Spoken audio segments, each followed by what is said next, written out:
Hello students, कैसे हैं आप सब लोग। आज हम इलेक्ट्रिसिटी का लेक्चर नंबर 13 रिकॉर्ड करेंगे। लास्ट लेक्चर में हम लोगों ने इलेक्ट्रिकल एनर्जी और इलेक्ट्रिकल पावर को टच किया था, थोड़ा आइडिया लेना शुरू किया था। तो एक बार फटाफट से शुरू करते हैं। देखिए, हम लोगों ने इलेक्ट्रिकल एनर्जी के लिए दो बातें की थी कि जब किसी सर्किट में, देखिए किसी भी सर्किट की बात करेंगे तो एक हमारे पास में होगा रेजिस्टेंस वायर, ये सारे कनेक्टिंग वायर, यहाँ पे हम लोग लगाएंगे सेल, ये की, और ये क्लोज कंटिन्यूस पाथ। ये डॉट का मतलब क्या है, सर्किट क्लोज्ड है, सर्किट क्लोज्ड है। ये सेल हम लगा चुके हैं। सेल क्या प्रोवाइड करवाता है, पोटेंशियल डिफरेंस। तो पोटेंशियल डिफरेंस मान लीजिए सेल कितना प्रोवाइड करवा रहा है, 20 वोल्ट का। जैसे ही प्रोवाइड करवाएगा, ये V लिखते ही आपके दिमाग में स्ट्राइक करना चाहिए, क्या प्रोड्यूस होगी, current. I amount of current यहाँ पे प्रोड्यूस हो रहा है। वापस कितना पहुंचेगा, नेगेटिव टर्मिनल पे आई ही पहुंचेगा। अब आप देखिए, जब हम लोग इलेक्ट्रिकल एनर्जी की बात हम लोगों ने की थी, तो हम लोगों ने बोला कि जब चार्ज पार्टिकल, क्योंकि जब इलेक्ट्रिसिटी फ्लो करती है, आई प्रोड्यूस होती है, तो एक्चुअली वो क्या है, rate of flow of charge, यानी इलेक्ट्रॉन। एग्जैक्टली कन्वेंशनल की बात नहीं कर रहे हैं, इलेक्ट्रॉन फ्लो करते हैं, बेसिकली हम लोग जानते हैं। तो जब वो इलेक्ट्रॉन सेल के अंदर पहुंचते हैं, तो सेल के अंदर उन इलेक्ट्रॉनों को हमें कहाँ धकेलना पड़ता है, नेगेटिव टर्मिनल पे धकेलना पड़ता है वापस। यानी जो सेल है वो उन चार्ज पार्टिकल पे क्या करता है, वर्क करता है। और यही वर्क उन चार्ज पार्टिकल यानी इलेक्ट्रॉनों में किस रूप में इकट्ठा होता है, एनर्जी के रूप में। और ये इलेक्ट्रॉन एनर्जी लेते हैं किससे, सेल से। तो हमने इलेक्ट्रिकल एनर्जी का एक्सप्रेशन जो सॉल्व किया था,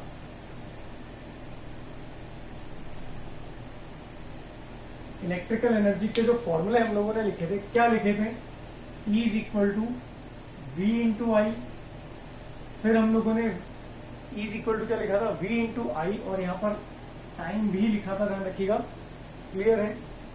voltage into current into time. जैसे यहाँ पर ये आपको सेल का वोल्टेज पता है, करंट मान लीजिए जो भी आपको अमाउंट है वो पता है, और मान लीजिए कि 2 घंटे के लिए आपको करंट सर्किट में मिली, तो टोटल एनर्जी कितनी सेल ने प्रोड्यूस की है, कितनी सेल ने एनर्जी प्रोड्यूस की है, दी है किसको, चार्ज पार्टिकल को, कितनी दी है, VIT। और ओम्स लॉ से V की जगह हम क्या रख सकते हैं, IR। तो E इज इक्वल टू हम लिख सकते हैं I square R into T, यहाँ पे इंटू लगा दें। और इसी फॉर्मूले में एक बार आप लोगों ने V की जगह IR रखा, तो I की जगह V अपॉन R भी रख सकते हैं। क्या हो जाएगा, V square upon R into T. कौन सा फॉर्मूला कब यूज करना है, मैंने आपको पिछले लेक्चर में बताया था कि कौन से वेरिएबल्स आपको गिवन है क्वेश्चन में, उस आधार पे आप लोग डिसाइड करेंगे कि फॉर्मूला नंबर फर्स्ट चूज करेंगे, सेकंड चूज करेंगे या थर्ड। अब क्योंकि हम यहाँ पे एनर्जी की बात कर रहे हैं, तो ये एनर्जी जो E है वो किसको मिली है, चार्ज पार्टिकल को। किस से मिली है, सेल से मिली है। और ये एनर्जी लेकर चार्ज पार्टिकल कहां पहुंचेंगे, इस रजिस्टर पर पहुंचेंगे। और ये जो एनर्जी है जो सेल ने दी है चार्ज पार्टिकल को, ये सारी एनर्जी सेम, मैंने आपको एक एग्जांपल दिया था पिछली क्लास में कि आपके फादर आपको 50 रुपए देते हैं, 100 रुपए देते हैं, तो देने वाला कौन है, फादर। और आप उस 100 रुपए को लेकर कहां पर खर्च करते हैं, कहां पे डिसिपेट करते हैं, डिसिपेट मतलब खर्च कर देना, कहां पे उड़ा देते हैं, अपने दोस्तों में। तो वैसे ही ये जो चार्ज पार्टिकल है एनर्जी लेकर सारी एनर्जी कहां पे कंज्यूम करते हैं, इस रजिस्टर पे, इस रजिस्टर पे, क्लियर है। अब मैंने दो बातें हो सकती हैं, आपसे दो क्वेश्चन पूछ सकते हैं कि चार्ज पार्टिकल को कितनी एनर्जी मिली, कितनी मिली, इतनी मिली। दूसरा क्वेश्चन आपसे पूछा जा सकता है कि कितनी एनर्जी डिसिपेट हुई इस रेजिस्टेंस पर। तो जितनी एनर्जी यहां से मिली वही तो डिसिपेट होगी, वही ये एनर्जी इकट्ठी करके चार्ज पार्टिकल क्या करते हैं, यूजफुल वर्क। यूजफुल वर्क मतलब अगर आपका ये रजिस्टर, इसको नाम हम लोग दे देते हैं, इसका नाम यहाँ पे मान लीजिए PQ है। ये जो रजिस्टर है, अगर ये ट्यूबलाइट होता तो डेफिनेटली जो इलेक्ट्रिकल एनर्जी हम लोगों को सेल से मिली वो सारी किसमें कन्वर्ट होती, लाइट एनर्जी में। अगर मान लीजिए ये हमारी इलेक्ट्रिक आयरन होती, क्लियर है, तो ये सारी एनर्जी किस में कन्वर्ट होती, हीट में कन्वर्ट होती। अगर ये रेजिस्टर हमारा क्या होता, फैन होता, तो ये हमें हवा देता, यानी इलेक्ट्रिकल एनर्जी किस में कन्वर्ट होती, यूजफुल मैकेनिकल वर्क में, यूजफुल मैकेनिकल एनर्जी में। क्लियर है। आज हमारा टास्क क्या है इस चैप्टर में, तीनों फॉर्मूले आपको आ गए कि कितनी एनर्जी सेल देता है चार्ज पार्टिकल को, वो ये रही, और कितनी एनर्जी डिसिपेट होती है इस रजिस्टर पे, वो भी सेम वही होगा, ध्यान रखिएगा। क्योंकि जितनी एनर्जी मिलेगी उतनी ही तो आप खर्च कर पाओगे। 100 रुपए मिले तो 100 ही तो आप उड़ा पाओगे, ज्यादा थोड़ी उड़ा पाओगे। क्लियर है। अब हम लोगों ने यहां पर थोड़ा सा उस दिन इलेक्ट्रिकल पावर को भी देखा था।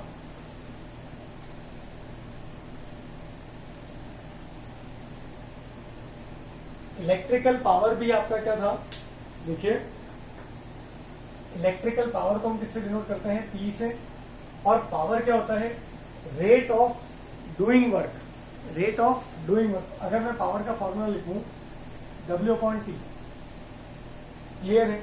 अब मान लीजिए रेट ऑफ डूइंग वर्क का मतलब क्या है कि जो सेल है उसने चार्ज पार्टिकल पे क्या किया, काम किया, क्या किया, वर्क किया, और वही वर्क उन चार्ज पार्टिकल में, या उन चार्ज पार्टिकल ने किस रूप में लिया, एनर्जी के रूप में।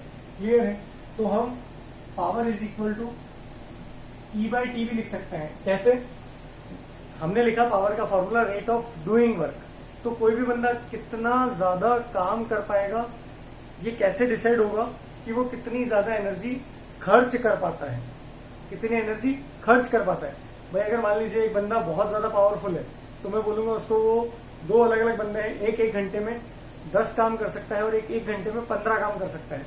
तो जो 1 घंटे में 15 काम कर सकता है वो ज्यादा पावरफुल है, और जो 1 घंटे में 10 काम कर पाता है वो उस 15 वाले के कंपैरिजन में कम है। तो 15 जब काम करेगा 1 घंटे में, तो 15 काम को करने के लिए एनर्जी भी तो कंज्यूम होगी। तो हम इस W की जगह क्या लिख सकते हैं, E। 9 क्लास का कॉन्सेप्ट है, W and energy are the same thing. वैसे भी सेम है। W का ऐसा यूनिट क्या है, W का ऐसा यूनिट जूल, और एनर्जी का ऐसा यूनिट क्या है, जूल्स। क्लियर है।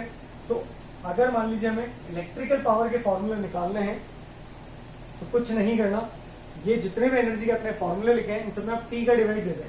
क्लियर है। जैसे मान लीजिए मैं फर्स्ट एक्सप्रेशन को यहाँ पे उठा के लिखूं, तो V into I into T upon क्या आ जाएगा, T। कितना हो जाएगा, V इंटू आई। क्लियर है। इसका क्या मतलब है, अब जैसे हमने ऐसा यूनिट ऑफ पावर लिखा था,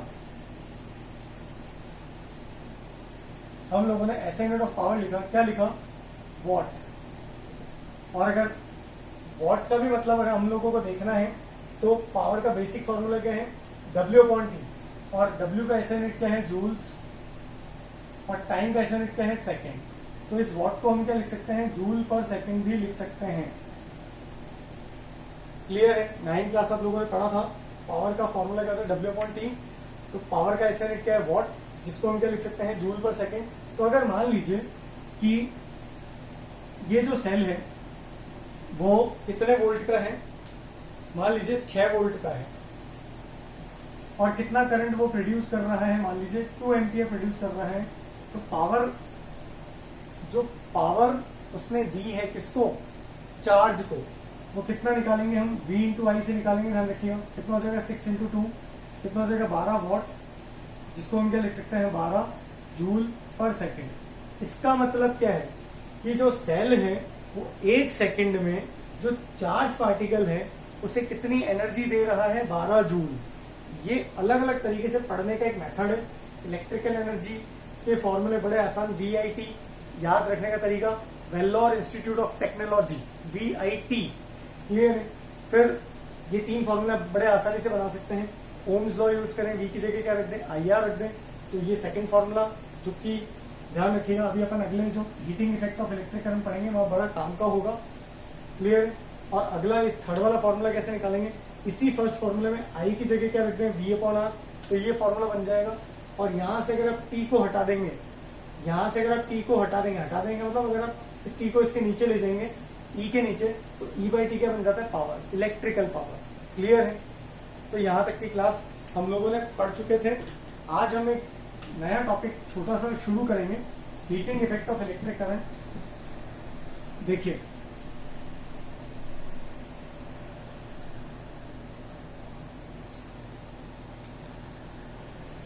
अब हम नया टॉपिक शुरू करेंगे, हीटिंग इफेक्ट ऑफ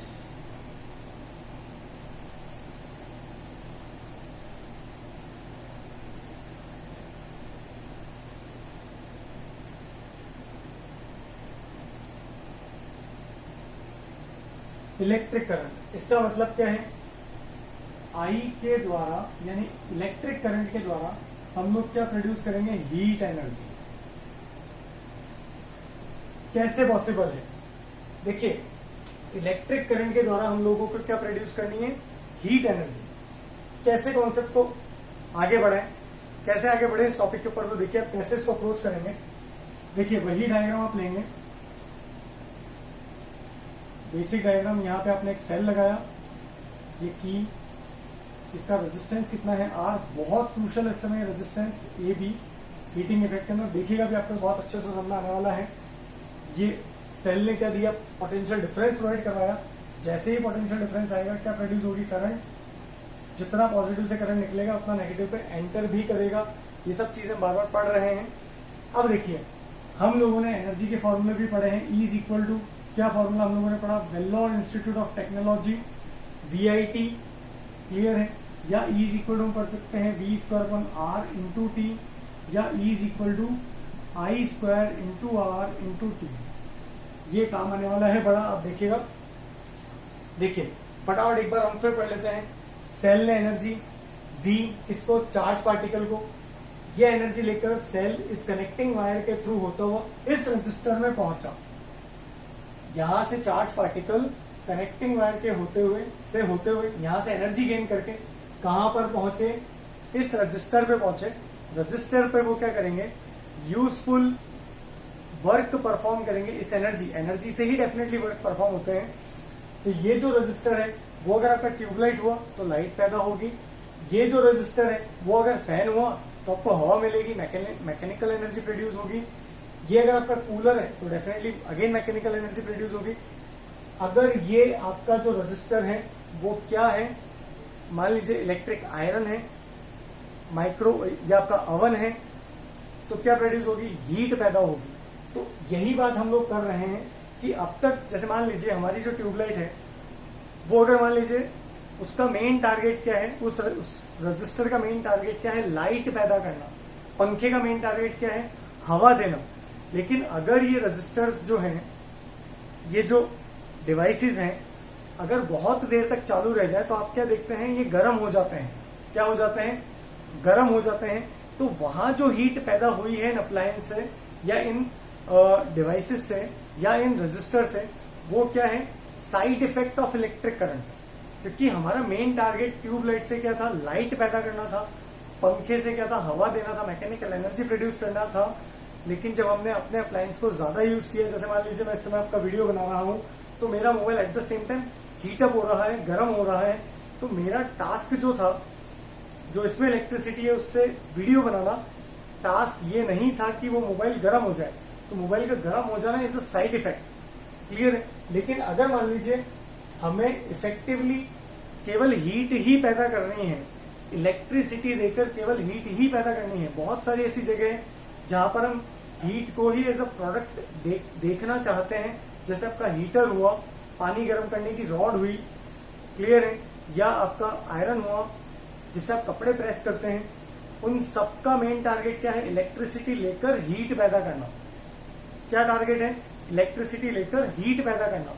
तो ध्यान रखिएगा, heating effect of electric current को पैदा करने के लिए ये जो आप रेजिस्टेंस वायर लेंगे वो क्या होना चाहिए, प्योरली रेजिस्टिव। क्या होना चाहिए, प्योरली रेजिस्टिव। मतलब क्या है कि जब इस सेल से इलेक्ट्रिसिटी चलना चालू हुई तो वो ए तक पहुंचने से पहले किससे गुजरती है, कनेक्टिंग वायर से। और कनेक्टिंग वायर हम एक ऐसा मटेरियल लेते हैं जिसका रेजिस्टेंस बहुत कम हो। लेकिन अब क्योंकि हम क्या पढ़ रहे हैं, हम साइड इफेक्ट के रूप में हीट पैदा नहीं करना चाहते। अब हम ट्यूबलाइट को लेकर लाइट पैदा करना चाहते हैं, ना हम पंखे को लेकर हवा प्रोड्यूस करना चाहते हैं। इस समय हमारा टारगेट क्या है, आई लाओ किसी डिवाइस में और वो किस में कन्वर्ट हो जाए, हीट में। तो सारा गेम किसका है, इस रेजिस्टेंस वायर का, इस एबी मटेरियल का। तो ध्यान रखिएगा, heating effect of electric current produce करने के लिए जो मटेरियल आप लेंगे वो क्या लेंगे, प्योरली रेजिस्टिव, जिसका रेजिस्टेंस क्या होना चाहिए, बहुत ज्यादा हाई रेजिस्टेंस। तो हम क्या बोलेंगे, ये आर क्या होना चाहिए, हम लिख सकते हैं वेरी हाई रेजिस्टेंस। क्या लिख सकते हैं, वेरी हाई रेजिस्टेंस। तो इस केस में क्या होगा, जितने जो भी चार्ज पार्टिकल यहां से एनर्जी कलेक्ट करके लेकर आते हैं इससे सेल से, वो एनर्जी लेकर यहां कनेक्टिंग वायर से पहुंचे और पहुंचकर कहां पहुंच गए, इस रेजिस्टेंस वायर में पहुंच गए, जिसका रेजिस्टेंस क्या बहुत ज्यादा हाई। और बहुत ज्यादा अगर हाई रेजिस्टेंस है तो डेफिनेटली करंट को फ्लो होने में बहुत तकलीफ होगी। तो जो भी एनर्जी चार्ज पार्टिकल लेकर आए हैं वो सारी एनर्जी को बहुत सारा काम करना पड़ेगा आगे निकलने के लिए, क्योंकि अभी जो हमने वायर लिया है एबी वो हाईली रेजिस्टिव है।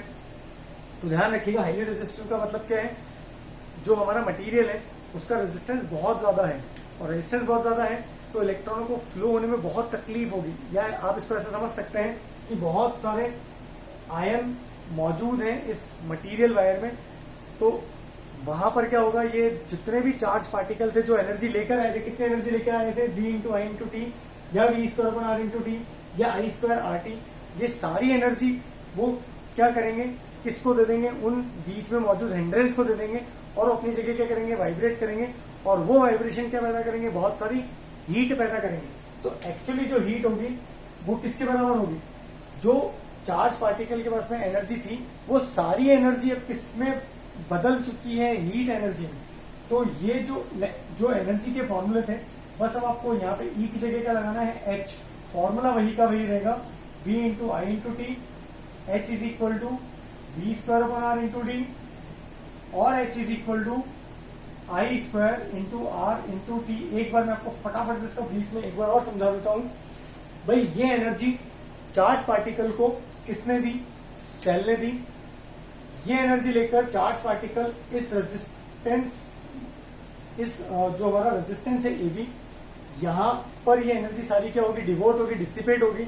पंखा होता तो मैकेनिकल एनर्जी निकलती, ट्यूबलाइट होती तो एक्चुअली जो मैकेनिकल एनर्जी निकली है वो किसके बराबर होगी, ये जो एनर्जी है इसी के बराबर होगी डेफिनेटली, क्योंकि यही एनर्जी हमने पढ़ा है एनर्जी के लिए, energy can neither be created not to be destroyed. ये एक फॉर्म से दूसरे फॉर्म में क्या होती है, कन्वर्ट होती है। तो यही जो वीआईटी एनर्जी है वो यहाँ पर मैकेनिकल एनर्जी में भी कन्वर्ट हो सकती है, लाइट में भी कन्वर्ट हो सकती है, और हीट में भी कन्वर्ट हो सकती है। और इस बार हमारा टारगेट क्या है, इस सारी एनर्जी को, इस सारे ई को किसमें कन्वर्ट करना है, एच में। कब कन्वर्ट होगा, जब हमारा ये जो मटेरियल हम यूज कर रहे हैं ये क्या हो, हाईली रेजिस्टिव हो, बहुत ज्यादा रेजिस्टेंस वाला हो। तो जो सबसे इंपॉर्टेंट चीज है heating effect of electric current को प्रोड्यूस करने के लिए, the conductive material should be highly resistive. अब हाईली रेजिस्टिव में भी आप बहुत ज्यादा, कुछ लोग सोचते हैं कि हम इंसुलेटर लगा दें तो इंसुलेटर में तो करंट ही फ्लो नहीं करेगा, और जब करंट फ्लो नहीं करेगा तो हीट कहां से आएगी। तो यहाँ जो हम हाईली रेजिस्टिव मटेरियल लेंगे वो जनरली क्या होता है, अलॉय। क्या होता है, अलॉय। जैसे इसका एग्जांपल हम कैसे देख सकते हैं, जो हमारा बल्ब होता है, जो पुराने जमाने में लट्टू जिसको हम बोलते हैं, वो जो बल्ब होता है उसमें जो मटेरियल होता है स्प्रिंग जैसा, वो किसका बना होता है, टंगस्टन का। किसका बना होता है, टंगस्टन का, जिसका रेजिस्टेंस बहुत ज्यादा क्या होता है, हाई। ऐसे ही हमारा जो जितने भी हमारे मान लीजिए अवन है, या हमारी आयरन है, या पानी को गर्म करने की रॉड है, इसमें जो मटेरियल यूज होता है इसको हम बोलते हैं फिलामेंट। क्या बोलते हैं, फिलामेंट बोलते हैं। जो ऐसे मटेरियल का बना होता है जिसका रेजिस्टेंस बहुत ज्यादा क्या होता है, हाई। क्योंकि जब तक वो मटेरियल हाई रेजिस्टेंस वाला नहीं होगा या हाई रेजिस्टिविटी वाला नहीं होगा तो जो इसमें करंट फ्लो होगी वो हीट में कन्वर्ट नहीं होगी। और इस बार हम चाहते ही यही है, हीट पैदा करना। यानी जितनी भी एनर्जी चार्ज पार्टिकल ने गेन की इससे सेल से, वो सारी एनर्जी किसमें कन्वर्ट हो जाए, जब वो यहाँ पे एनर्जी पहुंचे तो ये सारा ई किसमें कन्वर्ट हो जाए, एच में। तो ऐसा करने के लिए हमारा मटेरियल क्या होना चाहिए, बहुत ज्यादा हाई रेजिस्टेंस का होना चाहिए, ध्यान रखिएगा। और जो हमारे इलेक्ट्रिक आयरन वगैरह हैं, या पानी को गर्म करने की जो रॉड है, वो उसमें काम आने वाला जो हीटिंग मटेरियल है वो किससे बना होता है, नाइक्रोम से। किससे बना होता है, नाइक्रोम। नाइक्रोम की चर्चा हम पहले भी कर चुके हैं। नाइक्रोम क्या है? अलॉय है। किससे बना है? 3 मेटल से बना है। निकेल, देखिए इसके एक और ट्रिक है जिसको पढ़ते पढ़ते कई बार कुछ चीजें क्लियर हो जाती हैं, ध्यान रखिएगा। N for nickel, I for iron, याद रख लीजिएगा। N for nickel, I for iron, और क्रोम का मतलब क्रोमियम। तो नाइक्रोम से बना जो हम मटेरियल यूज करते हैं इन सारे हीटिंग अप्लायंसेस में, वो किसका बना होता है? जनरली नाइक्रोम का बना होता है। नाइक्रोम एक अलॉय है जिसका रेजिस्टेंस इंडिविजुअल मेटल के कंपैरिजन में क्या है? बहुत ज्यादा हाई। तो उम्मीद करता हूं आपको हीटिंग इफेक्ट का कॉन्सेप्ट समझ में आया होगा। इसकी थ्योरी आप एनसीईआरटी से पढ़ के अपने नोट्स में जरूर लिखिएगा। आज के लिए काफी है।